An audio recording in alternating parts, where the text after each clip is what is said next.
Hello everyone, welcome to From the Star Wars Home Video Library. I'm your host, Nathan P. Butler, the author of A Saga on Home Video, a fan's guide to U.S. Star Wars home video releases, which you can find on Amazon right now.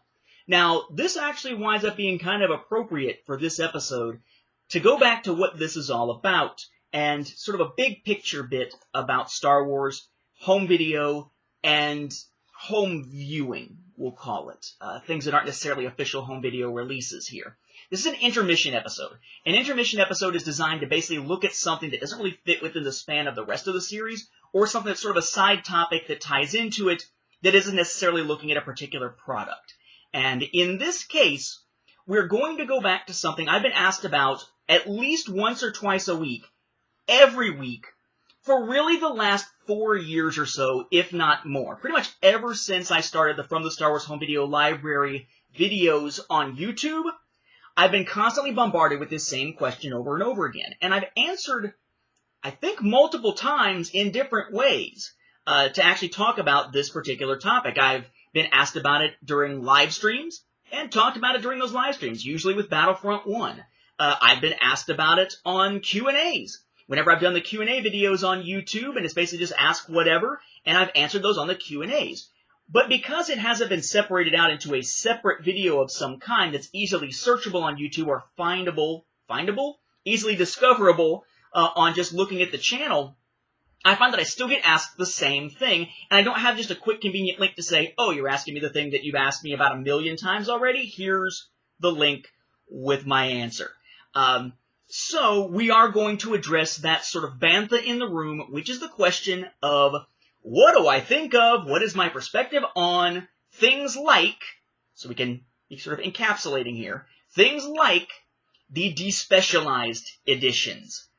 Basically, what's my perspective on fan-made edits of the films, in particular fan-made restorations of the films. And I say that this is something that's kind of making the book appropriate because understand where my focus is as a collector, okay? My focus as a collector is on the official stuff. And I collected so much of it and basically made such a comprehensive collection that I felt like I was knowledgeable enough and had the resources enough to actually write a book on the subject. It's fascinating to me, and it's part of the journey of this book if you're in the process of reading through it, to not just look at the individual releases and what they are, but how do the packages change over time? How does the content change over time? Not just the films, but the bonus stuff that's included with the films. What types of decisions are being made at a corporate level that affect what's going on with those releases? How do releases change as they go from one medium to another? What are the limitations of given media relative to other media, whether we're talking Laserdisc or CED or Blu-ray or what have you? In what ways have we seen Lucasfilm try to address fan concerns, and in what ways have they just been completely ignored, and so on and so on.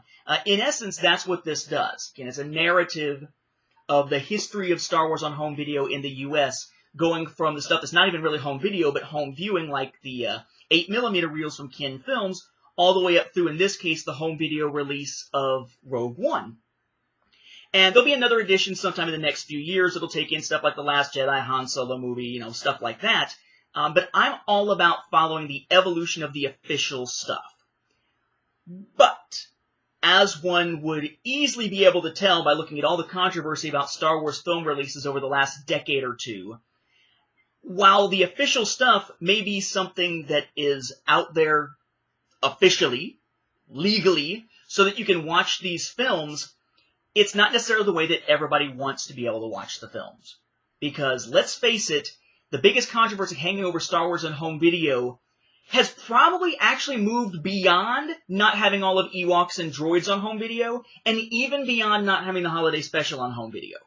It's the fact that we do not have a nice, clean, pristine, high-definition copy, officially, of George Lucas's Star Wars films. The live-action films in particular. We do have an HD version of Clone Wars, that film, thankfully, on Blu-ray from 2008, and it wasn't altered from its theatrical version. But when we start talking about Star Wars releases in HD, when it comes to all the other live-action films that Lucas put out, episodes 1 through 6, every one of them has had some kind of tweak when put into HD format for the 2011 Blu-rays that were then reissued again in 2013 and 2015 and such. And I would point out that, granted, with Revenge of the Sith, it was just a white/regular cut that had been changed at one point and then changed back for the Blu-ray, but that's still a change, albeit a change that actually sort of made it back to a theatrical version. So we can basically watch a theatrical version of Revenge of the Sith, but none of the other ones, because the changes are more substantial than just changing something for DVD and then fixing it for Blu-ray. We're talking about changes like multiple versions of Obi-Wan Kenobi's scream that drives off the Tusken Raiders. It goes from sounding like a crate dragon to sounding like somebody who got tickled really badly. We go from everything's fine with R2-D2 being able to see Obi-Wan as he checks on Luke, to all of a sudden there's rocks in front of him that make no sense and disappear from a reverse camera angle. We've got different color corrections, both good and bad, that wind up leading to, for instance, for a while, Luke Skywalker's lightsaber from Anakin in A New Hope, sometimes looking green as opposed to blue, and so on. We've got blinking friggin' Ewoks now, and so on and so on. There have been changes made to the films over and over and over again. Officially, it's a fairly limited number of times, but because each time tended to be somewhat substantial, at least the ones since basically 1997, so basically all the ones in the last 20 years or so, have been fairly substantial changes. There's a lot of rankling of the fans just being rubbed the wrong way by these releases because we want to see an original version released that's more in tune with what we saw in theaters, that is part of so many of our childhoods or early nostalgia. So, just to kind of keep in mind what we've seen so far on home video. A New Hope hits home video in 1982. For VHS, for example, it looks like this when it comes to the one you could actually buy as opposed to that rental library edition. This version is already different than the one that first appeared in theaters, because in 1981, they took A New Hope, which didn't have a subtitle, it was just called Star Wars, and added, again, in 1981, a subtitle and an episode number. And since home video releases didn't get going, outside of, again, 8mm reels, which weren't entire films, in 1982, since that didn't happen until 82, that means that this version has the subtitle on it. You don't have any official home video releases until 2006 that had A New Hope without its subtitle on it. Now, that version included the stereo soundtrack as in theaters, which also means it was missing C-3PO's line about the tractor beam. That was restored along with a full digital remastering of the soundtrack of A New Hope in 1985, which first found its way to VHS in 1986. It's the ones that say Hi-Fi Stereo digitally mastered down here in the corner instead of just saying stereo. Then in the early 90s, the picture and sound was cleaned up, so we have basically another version, but still more or less the original version, which was originally released as the definitive collection on Laserdisc, and which became the basis for the 1995 masters known as the THX Remastered Edition.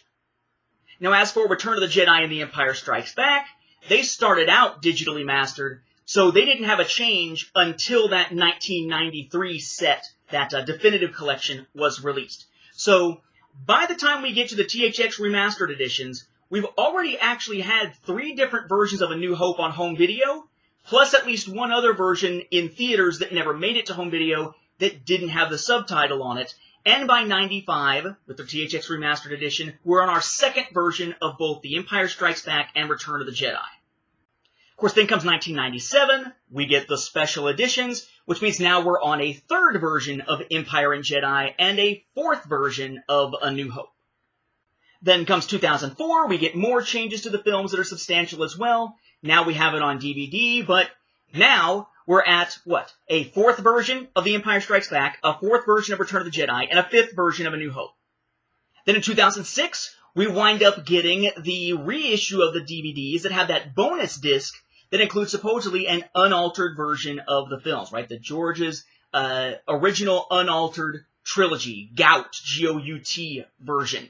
But remember, for A New Hope, it was based on that definitive collection master, as it was for Return of the Jedi and The Empire Strikes Back. But for A New Hope, they took a good film print and scanned in the opening crawl with no subtitle and slapped it onto this version. So it's basically that, and then the definitive collection version afterwards, which makes this actually not the original version, but something close to it that's actually yet another cut of A New Hope. So now we have 4 versions of Empire and Jedi and 6 of A New Hope. Then comes 2011. We add another version to each of the films again because they get changed for Blu-ray.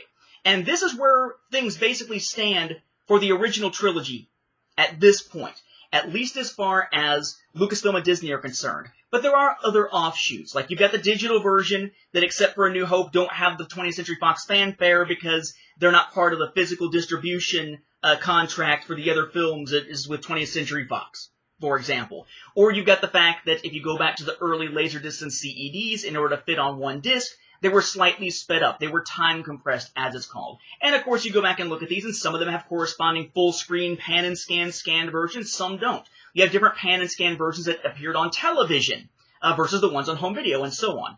There is a plethora of ways to get your hands on the Star Wars films officially. But ever since 1997, every new iteration that Lucasfilm and George Lucas had put out had some sort of change made to it, and then that product just tended to get reissued over and over again, like changes in 2011, reissued in 2013 and 2015. And heck, we're not even including that Navajo translation edition. That basically meant that if you wanted to see the original version of the films as they existed, let's leave the prequels out of it for right now, but the original version of the films from episodes 4 through 6, as they were in theaters, you really didn't have an easy way to do that.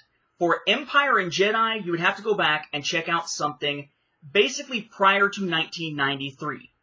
The 1993 Definitive Collection was the one that then did remastering on those. So at least for Empire and Jedi, you could, but we're talking a VHS, a Laserdisc, a CED, a Betamax, none of which are particularly good copies now. Though you could watch something a little closer if you watched that 2006 bonus disc, or the THX Remastered Edition, or the 1993 Definitive Collection. All of those would be similar to the release. They hadn't had the special edition changes yet, but we knew they'd been tweaked. They'd been cleaned up and remastered. So for true purists, you'd have to go for something before 1993. For A New Hope, there was no hope, basically. If you wanted to see the original version as in theaters without the subtitle, there was absolutely no way to see that on official home video releases until 2006. And then in 2006, that's not really what it was. It was a definitive collection with a film bit stuck at the beginning of it to make it look like it was the original edition, but everything else had gone through the changes back in 85 and in the early 90s for the definitive collection. So again, not really out there. So for A New Hope, the original edition on home video actually doesn't exist. Not really.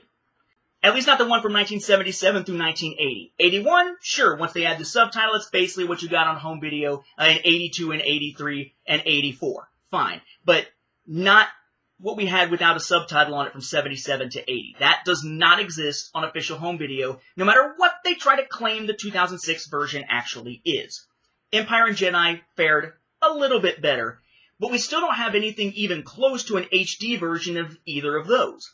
Because as the technology has progressed, that was when Lucas was tinkering with it, and as we moved from the VHS and Laserdisc era to DVD, and from DVD to Blu-ray, each of those transitions from format to format wound up including new changes to the films until the 2011 versions are what are now considered the official versions by Lucasfilm and Disney. Well, that opens this door to a massive demand for that type of thing. Just like with the holiday special, the fact that they haven't ever released that on home video means that there are a lot of people who want to see it, who can't see it by buying a legal copy because they don't exist, and can't see it by traveling in time because for all we know that doesn't exist. And I think, modern political events in the last, I would say, decade show that basically time travel won't ever exist because surely someone would have come back and saved us by now. But when you start looking at it, there's just no way to get to it, and that creates this demand. That's why YouTube video uploads of the holiday special, or bootleg DVDs of it, or bootleg VHS tapes of the holiday special, those types of things have proliferated over the years, sometimes at conventions, sometimes at swap meets, sometimes at pawn shops, kind of those little out-of-the-way ways to buy things, and now through the internet, because there hasn't been an official release. Same thing with C-3PO and R2-D2's Adventures in Droids, and Wicket and Company's Adventures in Ewoks. where in the United States, you don't have complete releases of either of those series. So the versions out there on YouTube and such that are taken off of television and then digitized and put up on YouTube and put up on other places, those are the ones that are proliferating. Disney and Lucasfilm seem like they're all about the money sometimes, but not all the time, because they can make some serious money selling the holiday special droids or Ewoks. But they won't do it. For whatever reason, they have chosen not to do so. In the case of the holiday special, mainly, you would think, to adhere to George Lucas's original wishes while he's still around and the people who run the show still have ties to him. The droids and Ewoks, kind of a different story. Still not out there for the U.S. And even in the U.K., there were missing episodes, as we talked about here on the show. So you've got this demand out there, and in the absence of official releases, fans come in and essentially fill that demand themselves as best as they can through things like recordings from television that are digitized and similar things. Well, the same winds up holding true when it comes to Star Wars in its original format.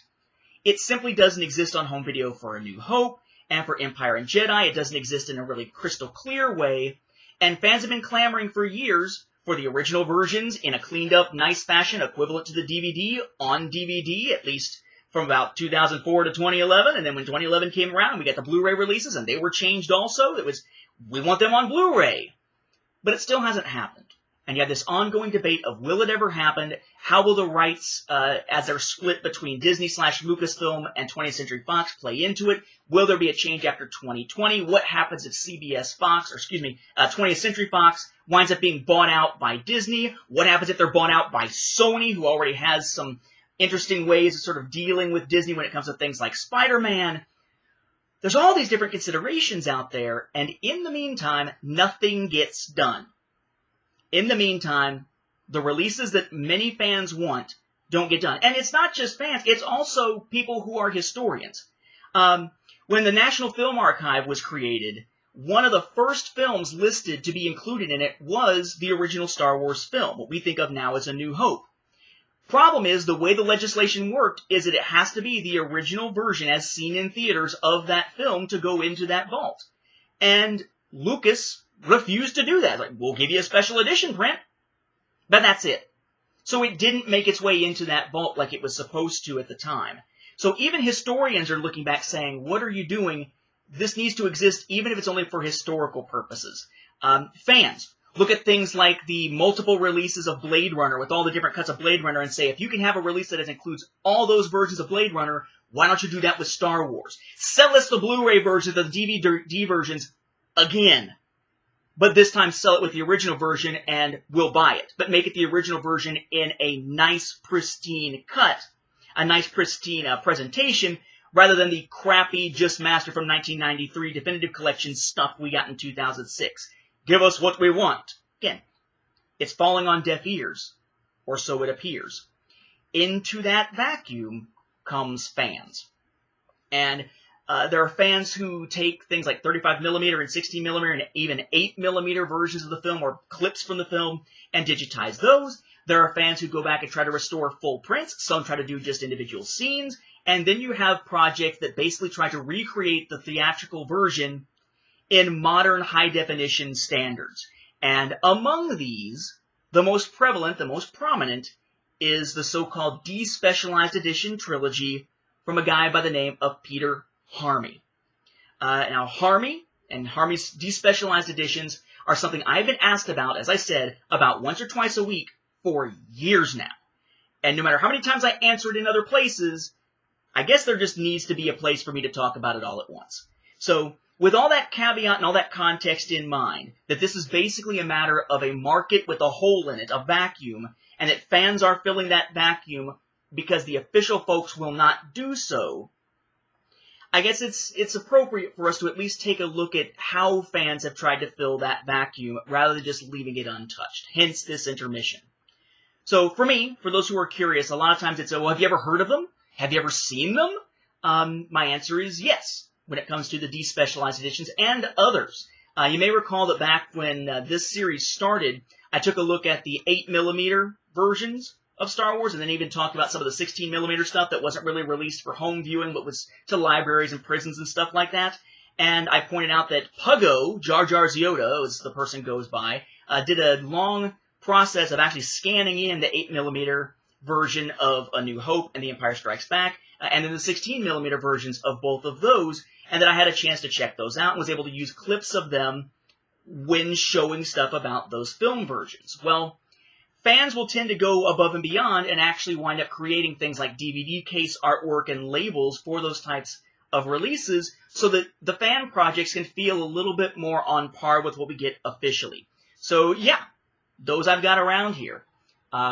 This is a version I've got of the Super 8 Puggo edition of A New Hope, where it's basically just, I took the file, it's burned onto a disc, labeled just by handwriting, but I printed out some of the DVD case printout type things, templates that were put up online. Same thing with his 16mm scan. I put that into a case and put a nice printed cover on it, right? The 16mm Puggo Grande edition. And the same thing for his Empire Strikes Back scan. This one actually has Empire and A New Hope in it. And then this one, the 16mm film collection Puggo Strikes Back, which is the Empire Strikes Back. Again, just taking the files, stick it on a disc, label the sucker. I think somebody actually put these on a disc for me initially, and then I just labeled them when they arrived. And then there's your 16mm scan. Nothing official about it, but it looks nicer than just having a disc sitting on a shelf because fans create these elaborate packages to be able to put these copies into once you download and, say, burn the ISO or whatever it might be. I actually had a guy by the name of Troy back in the day send me, among other things, this. Blu-ray case, nice A New Hope cover, fan-made, what the heck is it? Well, it is the Despecialized Edition. This is version 2.5 of the A New Hope Despecialized Edition by Harmy. Then most recently, a viewer named Kurt took the time to provide me with basically a set that's a custom-made thing that he makes and provides to some of his friends and things like that, which is one of the most elaborate fan sets I've ever seen, which is this. Right, Star Wars, Star Wars, Star Wars, a long time ago in a galaxy far, far away. Down there at the bottom, underneath the film logos, George Lucas, the man who brought you American Graffiti, now brings you an adventure, etc., etc. This is basically text version of what we saw back in some of the early trailers. And then he put together this really nice, thick slip cover with various pieces of art. Also from the trailers, An Odyssey to the Edge of Your Imagination and Beyond, Far Beyond. Put together individual covers for the films. And what is this? He's basically taken the Despecialized Edition and some of the other cuts out there, like the ones by Team Negative One, and put them onto Blu-ray for me, so I had finally a way to watch them outside of on the computer, because I don't tend to do very well with any kind of authoring of DVDs to actually be played on a DVD player. It's just not really my thing. Same thing with Blu-rays, especially. I don't even have a Blu-ray burner myself. But put these together because he knew that I had said that I don't have a way of watching a nice, good, clear copy of the original versions of the films, and since this is the best way to do that at this point, the only way really to do that at this point is fan restorations, he took it upon himself to send me this, which took a lot of time to put together. Again, it's not something he put together just for me. I mean, he's done this before. But just these fantastic, fantastic versions of box sets and such from fans are, again, clearly indicative that fans want this kind of thing, but haven't gotten it. So in the absence of Lucasfilm actually officially doing so, fans will work on doing their own remasters, work on doing their own restorations, and then in a lot of cases, fans will then take it upon themselves to make nice ways to present it on their shelves, whether it's labels for the discs or packages for the discs, sometimes even going so far as to create their own boxes and slip covers and such to put this stuff in. Because fans crave it, fans want it, but Lucasfilm hasn't provided it. Now, personally, I applaud the effort that goes into this. I mean, it's something that's being done that's not done in an official capacity. It's being done by fans. As such, it is technically illegal, right? It is a fan project that is taking an original product being released by some company and tweaking it without their consent as the copyright holder. This falls into sort of a gray area of copyright law in that you have the right to make backups of and even edit things that you own as long as you actually own it. So if you actually own the films and own, any other material that might be used to try to create, something like a despecialized edition, then technically you can own the despecialized edition without having to worry about it from a legal standpoint, because that is just an edit of what you already have. But then that gets into the gray area of, well, what about all the different sources used for it if they aren't the same thing as what you've got in the most modern releases? Does that mean you need to own numerous releases of A New Hope to own all the different pieces that came together to make the despecialized edition? Or is it legally fine to own it if you've only got the Blu-ray set and all those changes that have happened to the films? Thankfully, it's a legal gray area that Lucasfilm has basically said we don't want to deal with. They basically said, look, fans are going to make these restorations. We admire their love for the saga. It is fantastic work. We're going to stick to our official releases of what we see as the current definitive version of Star Wars, for better or worse. Fans can go ahead and do these things as long as they're not making money off of it. But it leads to other questions like, well, if someone like Harmy can do this, why couldn't Lucasfilm? Understand the kind of work that goes into this. And I'm not just talking about Harmy's. I'm talking about stuff like Team -1 stuff, the Grindhouse version of Return of the Jedi, where people have done some really good scans in of 35mm prints and things like that that really give you that I'm watching it in the cinema feel from the 1980s again, where it's even got the little grains and stuff still in it and all. Those are some great ways to watch the films that you just can't do now because they're not being aired in theaters that way. And even if they were, it wouldn't be this version, and it wouldn't be in that exact type of technology being used anymore to do it. It'd probably be a digital presentation of some kind. But then you go a step further, you take someone like Harmy, who's put together the despecialized editions, and he's going through, and if you watch some of the behind-the-scenes stuff of how it was put together, this isn't just taking something and cleaning it up. It isn't just taking different versions of the film and sticking them together, scene by scene by scene. Stuff is going on here like rotoscoping and whatnot to basically go through and change elements so that you can take part of a picture from one version of a film, part of a cleaned up picture from another version of the film, combine them in the same shot so you get something that very closely approximates what you would have seen in the theaters back in 1977 or 80 or 83. We're talking some seriously fantastic work that's being done, and I absolutely applaud it because it's incredibly impressive, first of all, and it's filling that void that fans have not seen filled in an official capacity. The reason I don't cover it more on the show, the reason I don't cover each individual version, like I've got, let's see, I guess this version of A New Hope is a Despecialized Edition 2.7, whereas, let's see, where's that other one? This one here is 2.5, and then I think when it comes to Empire, it's 2.0, and Jedi, it's 2.5, because I looked them up before recording the video here. Regardless of what version it is that's out there, I don't cover it because these are not official releases. And that is something that is a line that I don't tend to cross too much because I don't want to muddy up the waters of this show in terms of what counts and what doesn't. I don't want to muddy it up in terms of a lot of comparisons between it. And frankly, it starts people flaming back and forth in comments when it comes to things like this. It's just not really my wheelhouse for this show. I applaud it. I think it's awesome work.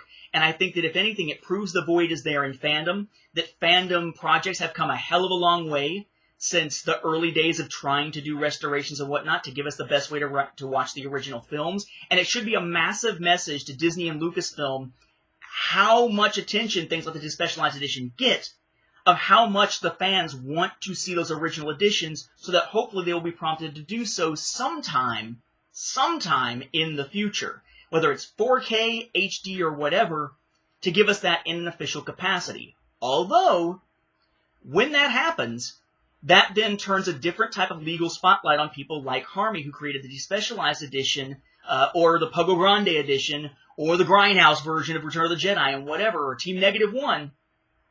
Because one of the tenets of copyright law when it comes to having something available is it can't be out there as basically a substitute for the official license-paid product. And right now, in essence, the Despecialized Editions are allowed to exist at the sufferance of Lucasfilm, because even though they could quash it, it's not actually a direct competitor technically to what they're putting out officially. It's not the same version of the films.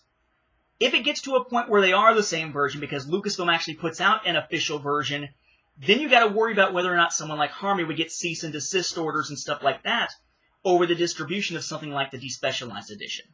The question is also raised, well, wait a second, if Harmy's already done this work for the Despecialized Edition, why can't Lucasfilm just put out his stuff as the original version? It already exists. Why not just sell it?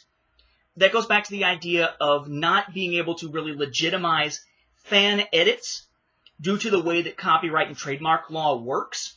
In essence, as awesome as the Despecialized Editions are, technically, they're illegal. They are not edits created by the copyright holder. Therefore, they would be endorsing illegality if they were to say, we'll just use his and do it. They would have to do their own cleanup, their own presentation, their own version of basically the same type of thing that Harmy has done over the years, except in a professional capacity for sale. So they're out there, and you can download them for free. They're made freely available. Again, I'm not going to muddy up the waters by necessarily pointing you to where to find them through this video, but suffice to say, do your searches. It's not like it's that hard to find Despecialized Edition by doing a search simply on Google and hunting them down. Some people actually offer to burn discs of these things and send them to you, as was the case with Kurt. And sometimes they'll do that just out of the goodness of their hearts, as Kurt did. Sometimes they'll do it for a small fee to be able to pay just for the materials, because as soon as you go past the cost of the materials, and you're getting into illegality of selling what amounts to basically kind of a bootleg or an illegal copy of something. There are a lot of ways to get your hands on them. I applaud them. I think these people are doing some phenomenal work, and it's just amazing to see the kind of love and effort put into this sort of thing, and how completely tone-deaf Lucasfilm and Disney seem to be when it comes to these films. And I guess I would include 20th Century Fox as well, because of their 20th Century Fox Home Entertainment label having control over the film's physical distribution until 2020 for episodes 1, 2, 3, 5, and 6, and in perpetuity for 4. I just don't tend to cover them because they're not really within the purview of official releases here on the show, which is why you also won't see them covered in a saga on home video. This series is meant to chart the path of the official releases and how they have evolved, and part of that is the frustration that fans have over not having unaltered versions available in HD. It's frustrating, it's annoying, it's angering, it drives some people absolutely nuts. But it is kind of what it is, and for better or worse, that is part of the history of Star Wars on home video. A darker side of it, perhaps, but still part of that history that should be acknowledged. I don't want to paper over it too much by saying, hey, but even though there aren't official versions, here's these unofficial ones you can go out and get. Because to me, that's kind of a stopgap. Fans are committing triage, not Lucasfilm or Disney actually answering to what the fans want. It's awesome for fans to fill a void, but it's never going to be quite the same thing as an official acknowledgement and filling of that void by official parties. So, I enjoy them, have fun with them. I got a feeling now that I have them on discs, thanks to Kurt, I'll be checking them out more often when I want to watch the original unaltered versions instead of trying to pop in a laser disc in our front room. But you won't see further coverage of the Despecialized Editions or the Team Negative 1 stuff or anything like that here on the show, because it simply is not really within the purview of what the series is meant to do. It's more for an intermission like this, and I think at this point I've covered it about as thoroughly as you're likely to see here on the show. So, that said, thank you for watching. Thank you, Kurt, and thank you, Troy, a while back for sending on these versions of the film for me to be able to watch, these great fan projects that have also become the subject of other fan projects like custom packaging that we see out there within the community. Hopefully someday Lucasfilm, Disney, 20th Century Fox will heed the fans' call and actually put out unaltered versions in the best picture and sound quality available contemporaneously. But they didn't do it for the 40th anniversary. I'm betting we're probably waiting for the 50th anniversary, if not later before that actually happens. If it ever happens. For now, may the Force be with these creators. They live in kind of a legal limbo, but let's hope they're able to do so for a while, so at least there is some way to watch the originals and introduce them to new generations in a way that the new generation isn't going to be turned away from because of poor picture or sound quality. For now, this is it. And thankfully we have people out there who are actually doing that. Thank you for watching, and may the Force be with the home video viewers.